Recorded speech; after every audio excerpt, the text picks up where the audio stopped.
Listen carefully, my brother. Modern ideologies portray masculinity as a competition promoting the alpha male who dominates others. Ask yourself, is this truly the essence of manhood? I'm going to take you and dive into the world of Islam to open your eyes to true masculinity, inshallah. Rule number 1.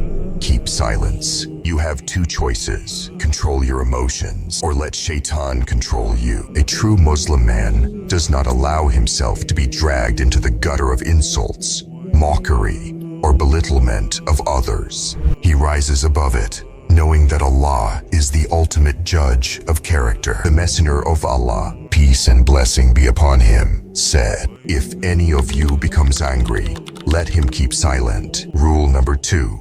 Don't stress over dunya. Let me ask you a question. What does the word dunya literally mean? Just think of it for a second. Dunya means the lowest place. This place was designed to break your heart. If you're looking to be happy in the dunya, you're in the wrong place. It's easy to get tempted by fast money, quick pleasures, shortcuts, selfish desires. You put in time and energy, and maybe you get what you want. But in the end, it was none other than shaitan's trap. If you forget about Allah, you end up getting stressed out over dunya. Listen, if you are not being tested by Allah, then now is the time to realize that you either being tested by pain or you tested by pleasure. They both need the exact same result. You turn back to Allah. So what does this mean? If you are tested by pain, you seek help by Allah. And the one that is being tested by pleasure, he thanks Allah for those blessings, and he using those blessings to get closer to Allah. Rule number 3, lower your gaze.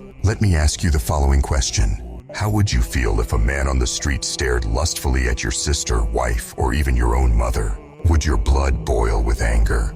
Would you call out the man on his behavior? If the answer is yes, then why are you looking at someone else's mother or sister? But it could be worse. Endless scrolling on social media, staring at attention-seeking ladies with their fake filters on. Do you think that secretly staring at someone else's daughter will not damage you? Listen, women have been trained to attract men at large. Why else do you think they seeking attention on social media? Have some self-respect. Don't feed their egos. And if you are married, show your wife some respect. If you spent more time looking at your own wife, you'd realize how blessed you are. You'd then create a deep disgust by staring at somebody else's wife. The Prophet advises young people to get married as soon as possible, and those who cannot should fast. Why? Fasting reduces lust. It takes a lot of discipline, but it's worth it. The benefits are huge. Rule number 4, don't shave your beard. Every time I see a shaved brother, it makes me sad. Be a man, even for the sake of Allah. Who cares what I think? It's between you and Allah. Go out of the house like a real man with no razor. People will criticize you, maybe even start to call you a terrorist. Just shut them down. Tell them if they don't like it. We have so many holes in this world. Choose the most suitable for you and bend your head against it until you're satisfied. But what if your own boss doesn't like it? Even then, you should not care.